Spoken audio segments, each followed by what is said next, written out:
Hi, welcome to the City College Student Health Services Wellness Series. Today we're talking about sleep. I'm Julie Osofsky, family nurse practitioner. And I'm Vanessa DeBrere, licensed clinical social worker. And today we're going to talk about sleep basics and also the services we offer here at City College Student Health Services. We're going to go over facts about sleep, tips for a good night's sleep, the effects of caffeine, alcohol, and nicotine, stress management and mindfulness, napping do's and don'ts, and sleeping pills. And I like to start with this because it really shows all the different aspects of health and that sleep is a big portion of it. And the reason why we're talking about this today is it's a really common problem, but especially for college students. Up to 60% of college students suffer from poor sleep, and sleep problems can severely impair college students' academic success. Also, sleep problems in college students are often connected with mental health issues like chronic fatigue, depression, stress, lower optimism, anxiety, and a lower quality of life. So sleep is really important for a lot of different aspects of health. And as far as energy and metabolism go, we all feel that restoration of energy when we get a good night's sleep.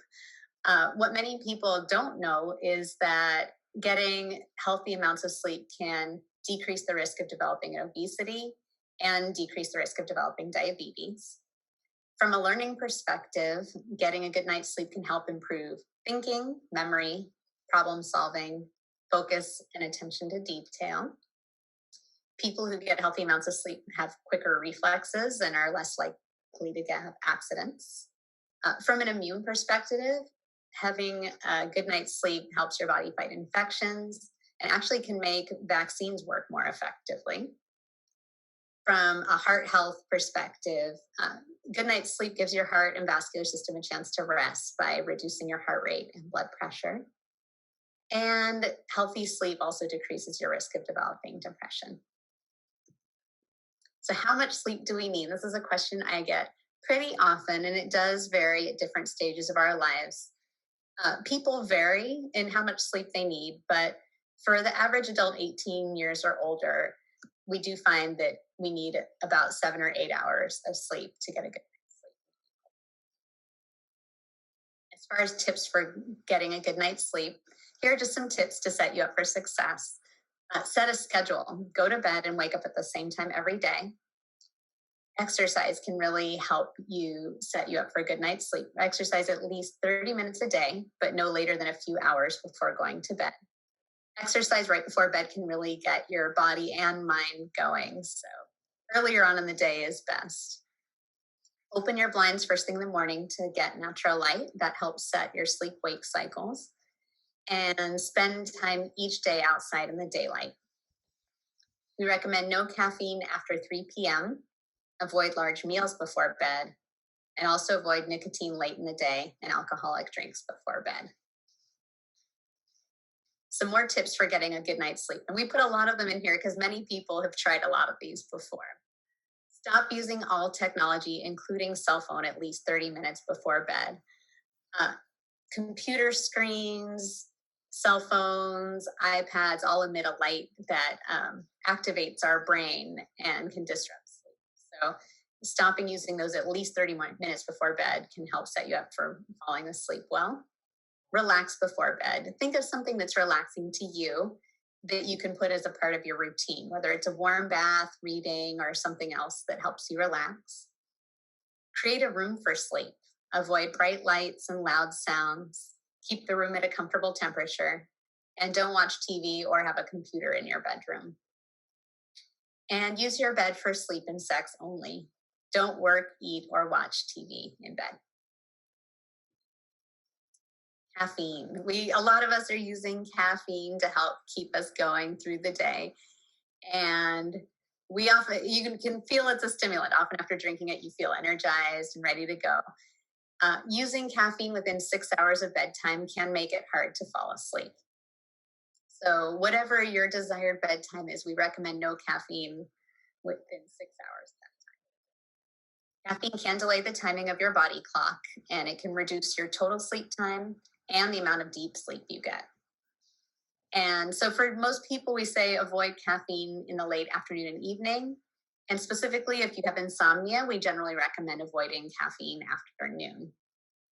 And if you're having a special occasion, a late night of studying, or you need to work late and you do feel the need for caffeine, we try, if you're drinking coffee or tea, to fill half your cup with decaf, and that'll help give you that little boost you need without disrupting your sleep too much. And I like to list sources of caffeine here because often we don't know quite how much caffeine we're getting with different things.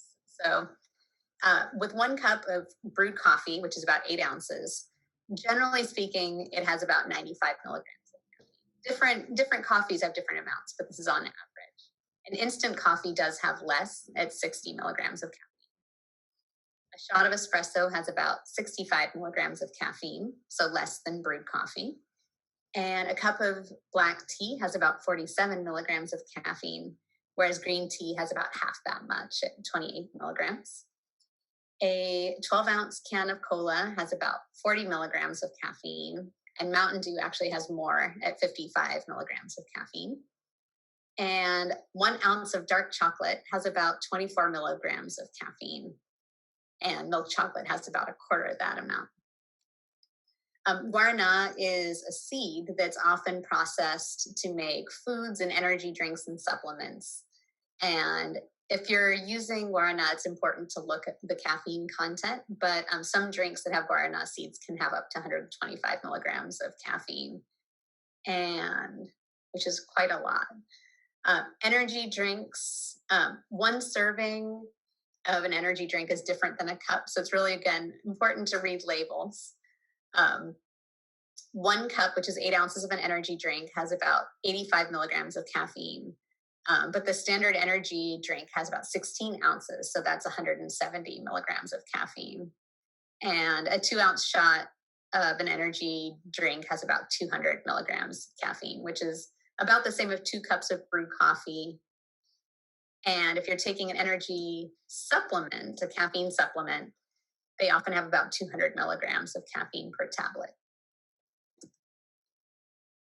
The effects of alcohol on sleep. A lot of us have had the experience of when you drink alcohol, you may fall asleep faster, but research shows that it actually disrupts your sleep as well. And that happens throughout the night, but especially during the second half of the night when most of us are really getting our deep sleep. So experts recommend avoiding alcohol at least 4 hours before bed. If you have issues with snoring or sleep apnea, please know that alcohol can make it worse. And if you are drinking alcohol on medication, and that definitely includes psychiatric medications, know that alcohol can make sleep problems or medication side effects worse. Nicotine. So nicotine is also a stimulant, and this is one is a little bit more interesting because people often feel relaxed after having nicotine, but it actually acts as a stimulant on your body. So using nicotine within 4 hours of bedtime does disrupt your sleep quality and may actually cause you to wake up at night. Some studies show that people who use tobacco daily have more daytime sleepiness, and they often sleep for a shorter amount of time, which can throw off sleep patterns. People who smoke tobacco are more likely to develop sleep apnea, which can be a problem for getting a good night's sleep. Smoking tobacco irritates the tissues of the nose and throat and can cause them to swell and restrict airflow. And lastly, what people often don't know is your brain can go through symptoms of nicotine withdrawal while you're sleeping. And this is why tobacco users may wake up feeling more restless and agitated, and also why people who smoke nicotine or tobacco regularly often wake up wanting to smoke. So what to do if you can't sleep? Some quick tips are get out of bed if you're tossing and turning. If you can't get to sleep, do something else, something relaxing like reading or listening to music until you feel tired. And then turn your clock around so that you can't see the time often people can start looking at the time and thinking how much time is passing and stressing about how much sleep they're going to get. So if that's an issue for you, just turn your clock around so you can. And then lastly, if something is on your mind, write it down. And that way you can revisit it the next day. And some other tips if you're really struggling to sleep. Sometimes it helps to get out of your mind and into your body.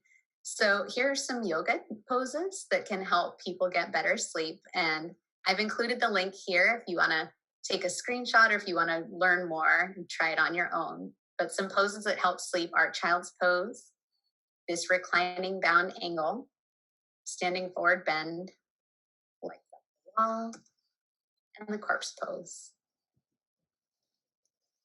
So now I'm going to talk about the stress curve. So the stress curve charts the relationship between pressure and performance. The idea behind this is that you need some stress in order to perform your best. The key is to work in the optimal area of the stress performance curve, where you maximize performance at a level of stress that's manageable for you. So if you look at the yellow piece here, this is the optimum stress level.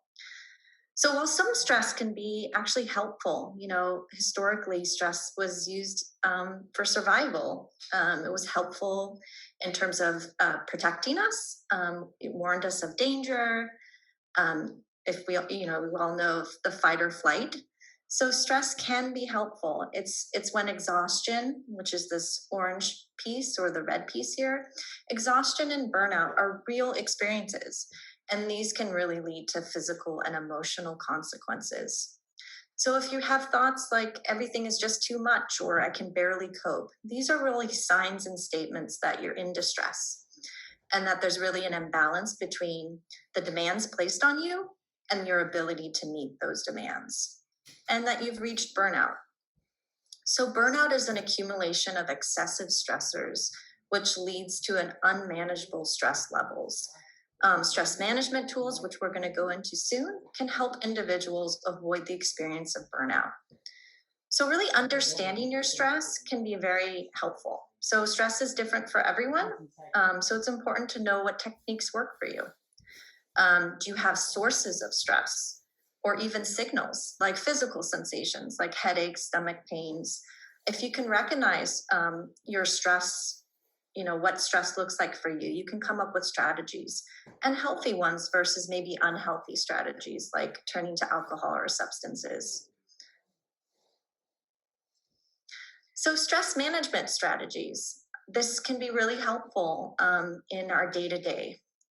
Some of them can be eating healthy, getting regular exercise and plenty of sleep, practicing relaxation techniques or learning to meditate, making time for quietness each day. So this includes switching off technology, screen time, reducing constant stimuli, getting out of your head and taking a break from your thoughts by going on a walk, watching a movie, spending time with friends and family.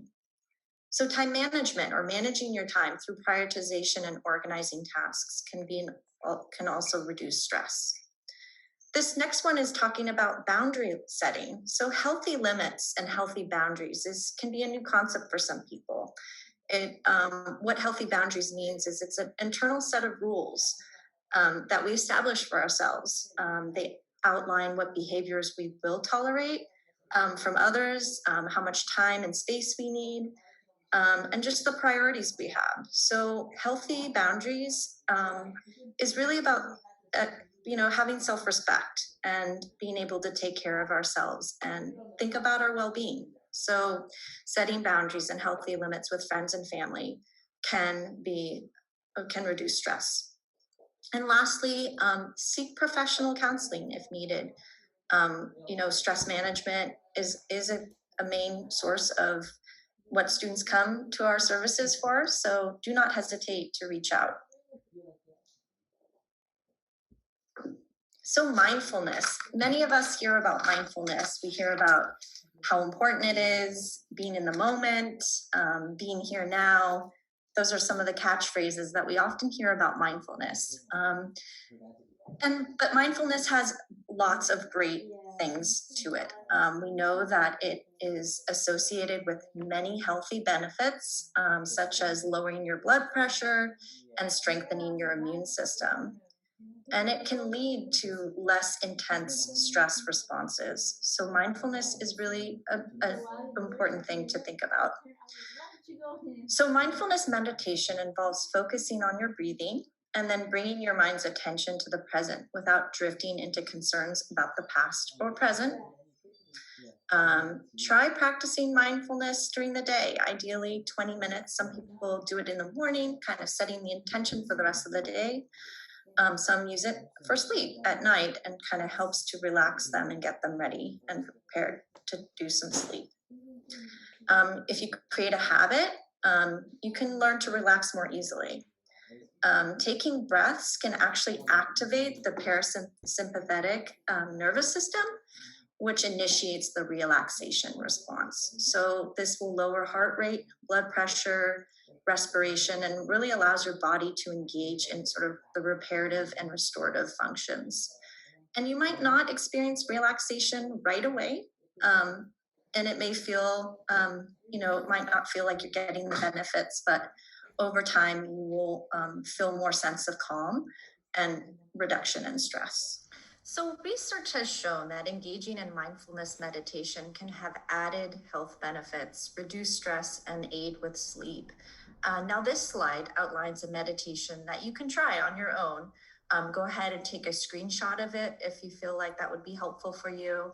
It's a 2-step guide to kind of get you relaxing and taking some deep breaths and just noticing when thoughts come in. Don't judge them, just acknowledge that they're there, just notice them and continue on with the breathing. So I'm going to challenge you all today. We're going to actually engage in a mindfulness practice right now. So I'm going to play a recording of a mindfulness meditation. And I want you to just get in a comfortable space. If you're sitting, try to sit in a kind of erect posture with your spine straight. If you're in your bedroom, you could even lie down to do this. If you're standing, you can also try this. So I'm going to go ahead and it's going to start playing. And maybe just get in this position. You could close your eyes or just avert your gaze downward. So let's try this. Start by settling into a position that feels comfortable. So that might mean sitting on a cushion or chair or lying down. Do whatever you need to do to feel at ease. And if it's comfortable, close your eyes. Otherwise, let them fall into a soft gaze down in front of you. And just inviting your attention to be drawn inward. Letting go of all moments that came before this one. Settling into this moment right now.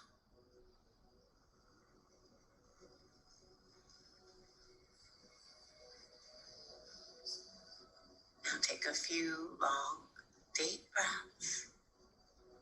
Starting with a slow, deep belly breath.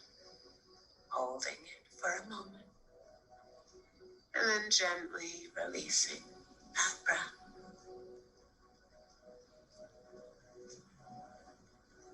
And just repeat that pattern a few times. Inhaling slowly and deeply. Holding it for a moment. And gently releasing your breath.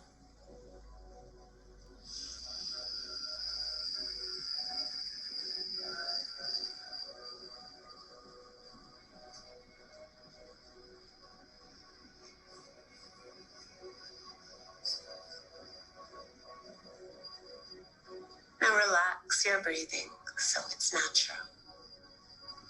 And as you inhale and release your next exhale, soften anything that can be softened. Maybe some rigidity or tension in the body needs softening. Perhaps the forehead, the jaw,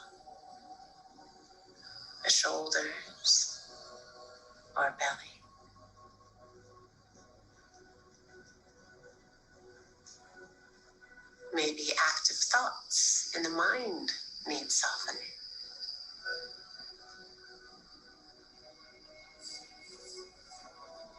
Or maybe some turbulent emotions need softening.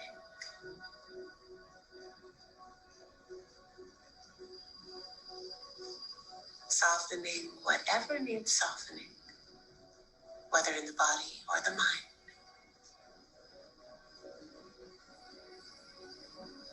On each inhale, feel the breath as it enters your lungs. On each exhale, continue to allow for a softening. It's as though the body is sighing deeply and relaxing on each breath. Breathe in, breathe out, and soften. Breathe in, breathe out, and soften.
And if your mind wanders, just notice that without any judgment. Recognize that thinking is happening, and then gently bring your focus back to the breath. Each time you catch yourself drifting off, gently bring yourself back over and over, feeling the rise of your breath as it enters your lungs and slowly releases.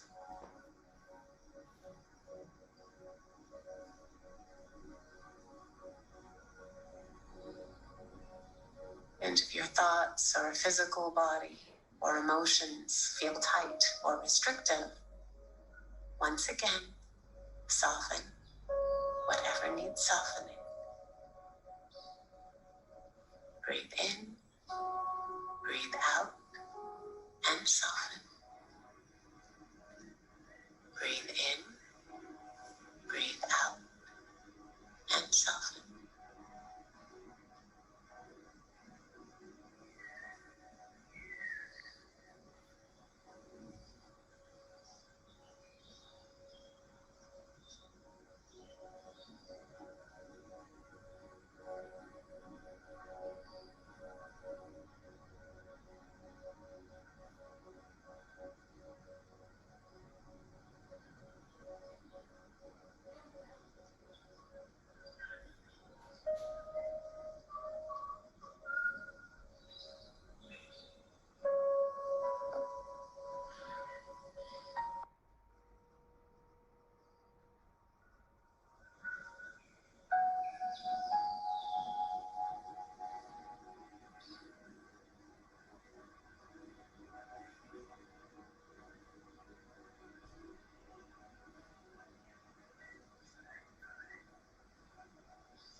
And now, gently. All right, now gently open your eyes, bring yourself back into the room, wiggle your toes and your fingers, and when you're ready, open your eyes. Again, bring your awareness back into the room. So that was a little bit of a mindfulness meditation from Calm, which is an app that you can download. I believe it's 30 days of free trial. There are also, it's YouTube. There's many guided meditations that you can try on YouTube. And that was about 6 minutes. So it might have felt like a struggle here and there, but over time, you will experience more relaxation as you do it. And sure, there'll be days that will be harder to sit and focus. But even if you spend just a little bit each day, I think you will receive some benefits and some relaxation. All right, thank you for trying that. Now we're going to move on to the next slide. So this slide goes into the practice of meditation, and here it clearly shows how you're going to constantly be refocusing your attention back to your breath. So as you notice in the recording, the person leading the meditation would often say, if you notice any thoughts coming in, bring them back. Don't judge it, or just notice it and kind of kindly bring your attention back to the focus of the breath. So it's this constant redirecting, and that is the practice. And again, like I mentioned, some days it'll be easier to do that. Some days it'll be more challenging. So what to do when you have lost sleep and you feel a need to catch up? Here we've given you a lot of things that you can try that can help you fall asleep, but sometimes we have issues and we need to do our best to get caught up. So the goal is to just do your best to keep your regular sleep schedule. And when necessary, if you really need a little bit more sleep, only sleep an hour longer than your latest wake up time. So if it's the weekend and you want to try to catch up a little bit, if your latest wake up time during the week is 7 a.m., then you can sleep up until 8 a.m. and try to avoid napping during the day, because napping during the day can disrupt your nighttime sleep. That being said, there are pros and cons to napping, and there is a time and a place for them. Naps are worth considering if you experience sleep loss. So if you work an unusually long shift, or if you stay up late studying for an exam, that is a definite option. They can help you relax, help you feel energized, more alert. Your mood often improves after a nap. And you might find that you do better, including better memory. You might perform better on an exam, and your reaction times are quicker for things like driving or other skills that require good reaction time. As far as drawbacks, when you wake up, you might get something called sleep inertia, which is when you feel sleepy and disoriented. And sometimes it can take a while before you actually feel refreshed and alert, and that improvement in mood and performance. And as I said before, they can contribute to difficulty sleeping at night if you take them too often. So how long to nap? Should you choose to nap, there are different nap lengths that can have different benefits for you. And I like this graphic because you can look at how much time you have, and it helps make a decision on what to do with that. So what we refer to as a power nap is the ideal length for a power nap would be 10 to 20 minutes. And that definitely, even though it's really short, it can help with alertness and energy. And when you wake up, it's often really easy to just hit the ground running. I often tell people that if their goal is to take a power nap, to set an alarm, because if you're really tired, if you're tired to the point of wanting to take a nap, there's a good chance of you sleeping longer than this. If you do sleep 30 minutes, some studies show that you're more likely to get that sleep inertia, or the hangover, sleepy feeling when you wake up. And that can last for up to 30 minutes afterwards. So the 30 minutes is not an ideal nap time. If you can go longer than 20 minutes, a 60-minute nap can actually help you remember facts, faces, and names. So this could help you with your prep for an exam. And but you may feel some grogginess on waking up. And if you have 90 minutes, that does give you a full cycle of sleep. And you get both the lighter and the deeper stages. You may dream. And that does help with emotional and memory, and can help you learn new skills and creativity. And generally speaking, for most people, a nap of 30 minutes, similar to the power nap, it's an easier nap to wake up from, and you can often get up and get going and doing the rest of your day. So a lot of people ask us questions about pills or supplements they can take to help with sleep. And while this isn't our recommended first step for people who've tried a lot of things or have specific circumstances, sleep supplements can help. One that's commonly used and recommended is melatonin. And studies have shown that it can help people fall asleep faster and sleep longer and actually better quality. The main downside of melatonin is that it can cause drowsiness during the day. And sleep experts say that melatonin, it's really not for daily or long-term use, but it can be used in moderation for sleep rhythms, circadian rhythm disorders. For example, people who are consistently falling asleep at 3 or 4 a.m. and sleeping until midday, or people who do shift work, if you're working nights and then sometimes need to be awake during the day, or it can be used in jet lag. Valerian is an herb that some people have used, and data are really mixed as to whether or not it actually improves sleep. Studies show that it might help some, or it may work about the same as a placebo, which would be a pill with no active ingredients in it. And the American Academy of Sleep Medicine specifically does not recommend the use of valerian, but I do like to include it because it is something that you could learn about when reading online. But really, the reality is sleeping pills are not the answer. They're tempting, but sleep medicines often do help people fall asleep more quickly. But the downside is they can reduce the amount of deeper sleep people get.